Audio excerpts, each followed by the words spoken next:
ఆంధ్రప్రదేశ్ రాష్ట్రంలో చంద్రబాబు నాయుడు గారు ముఖ్యమంత్రి అయిన ఈ 15 నెలల కాలంలో నిరుద్యోగుల శాతం అత్యధికంగా పెరిగిపోయిందని చెప్పి లేబర్ ఫోర్స్ నివేదిక ఇచ్చినటువంటి వివరాలు. 21% నిరుద్యోగులు ఆంధ్రప్రదేశ్ రాష్ట్రంలో, అది కూడా 29 సంవత్సరాల వయసు లోపు ఉన్న వాళ్ళే 21% ఉన్నారు. ఇంకా పైన ఉన్న వాళ్ళు ఇంకెంతమంది ఉంటారో ఆలోచించుకోండి. అంటే 30 సంవత్సరాలు దాటిన వాళ్ళు ఇంకెంతమంది నిరుద్యోగులు ఉన్నారో మనకి ఈ లెక్క చూస్తేనే అర్థమవుతుంది.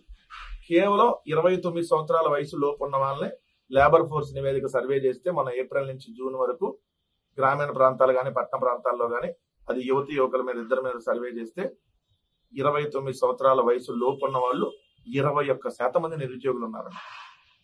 మరి 29 సంవత్సరాల వయసు పైబడిన వాళ్ళు ఇంకెంతమంది నిరుద్యోగులు ఉంటారు ఈ లెక్కలో? సో అంటే రాష్ట్రంలో ఎంత దారుణమైనటువంటి పరిస్థితులు ఉన్నాయో ఇక్కడ కనపడతా ఉంది. చంద్రబాబు నాయుడు గారు మాత్రం ఊదర కొడతాడు ఎన్నికల అధికారంలోకి వచ్చే ముందు. 20 లక్షల ఉద్యోగాలు ఇస్తాం, ఒకవేళ ఉద్యోగాలు ఇవ్వకపోతే నిరుద్యోగ వృత్తి ఇస్తాం. ₹1 ఒక్కరికి కూడా నిరుద్యోగ వృత్తి ఇచ్చింది లేదు, ఒక్క ఉద్యోగం కూడా ఇచ్చింది లేదు. ఇవ్వకపోగా ఉన్న ఉద్యోగాలను పీకేసినటువంటి పరిస్థితి. జగన్మోహన్ రెడ్డి గారు ఇచ్చినటువంటి ఉద్యోగాలని చంద్రబాబు నాయుడు గారు వచ్చి పీకి పడేశాడు. మీకు చూస్తే వాలంటీర్లు దాదాపుగా 2,60,000 మంది ఏదైతే వాలంటీర్లు ఉన్నారో వాళ్ళందరినీ చంద్రబాబు నాయుడు రాగానే పీక్ అవతలేశాడు. అట్లానే మద్యం దుకాణాలకు సంబంధించి ప్రభుత్వ మద్యం దుకాణాల్లో పనిచేసే వాళ్ళని పీక్ అవతలేశాడు. కొంతమంది ఏదైతే హెల్త్ డిపార్ట్మెంట్ లో కొంతమంది తీసి అవతలేశాడు, అవుట్ సోర్సింగ్ లో కొంతమంది తీసి అవతలేశాడు. దాదాపుగా 3.5 లక్షల ఉద్యోగాలు ఈ 15 నెలల కాలంలో చంద్రబాబు నాయుడు గారు వచ్చినాక పోయినాయి. దీంతో పాటు ఎంఎస్ఎంఈలు మొన్న పార్లమెంట్ సాక్షిగా ఏదైతే కేంద్ర మంత్రి ఇచ్చినటువంటి వివరాల ప్రకారం 2,197 ఎంఎస్ఎంఈ యూనిట్లు చంద్రబాబు నాయుడు గారు వచ్చినాక మూతపడ్డాయి. 30,000 మంది ఉపాధి పోయారు. అంటే వాళ్ళందరూ ఈరోజు రోడ్డును పడ్డట్టే కదా. సో 30,000 మంది ఏదైతే 2,197 ఎంఎస్ఎంఈ యూనిట్లు మూతపడ్డాయి చంద్రబాబు నాయుడు గారు వచ్చిన ఈ 15 నెలల కాలంలో.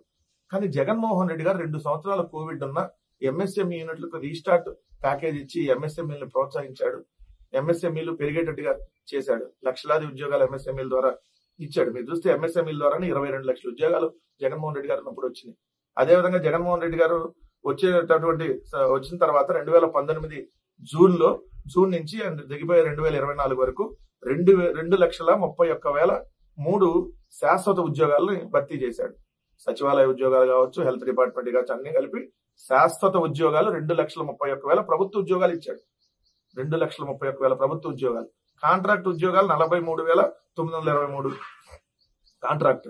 అవుట్ సోర్సింగ్ ఇతర ఉద్యోగాలు 3,73,161. మొత్తంగా 6,48,087 ఉద్యోగాలు జగన్మోహన్ రెడ్డి గారు 5 సంవత్సరాల కాలంలో ఇస్తే ఈ రోజు చంద్రబాబు నాయుడు గారు వాళ్ళందరినీ అవుట్ సోర్సింగ్ లో ఉన్న వాళ్ళని వాలంటీర్ని మొత్తం అందరినీ తీసేసి ఈ రోజు నిరుద్యోగ రేటు 29 సంవత్సరాల వయసు లోపు ఉన్న వాళ్ళని 21% ఉందంటే ఎంత దారుణమైనటువంటి పరిస్థితులు ఆంధ్రప్రదేశ్ రాష్ట్రంలో ఉన్నాయో ఇది క్లియర్ గా అర్థమవుతా ఉంది.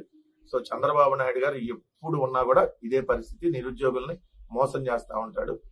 వాళ్ళకి సంబంధించినటువంటి తెలుగుదేశం పార్టీ నాయకులకి వాళ్ళకైతే మాత్రం ఏదైతే ఉద్యోగాలు ఇచ్చుకుంటా ఉంటాడు. మీరు చూస్తే తోట చంద్రయ్య అనే అతనికి ప్రభుత్వ ఉద్యోగం ఇచ్చాడు. ఓ ఫ్యాక్షనిస్టు అక్కడ ఒక రౌడీ షీటర్ గా ఉన్నటువంటి వ్యక్తికి వాళ్ళకి ప్రభుత్వ ఉద్యోగం. కానీ ఈ రోజు రాష్ట్రంలో నిరుద్యోగుల పరిస్థితి చూస్తే ఎలా ఉందో మీకు తెలుస్తారా ఉంది.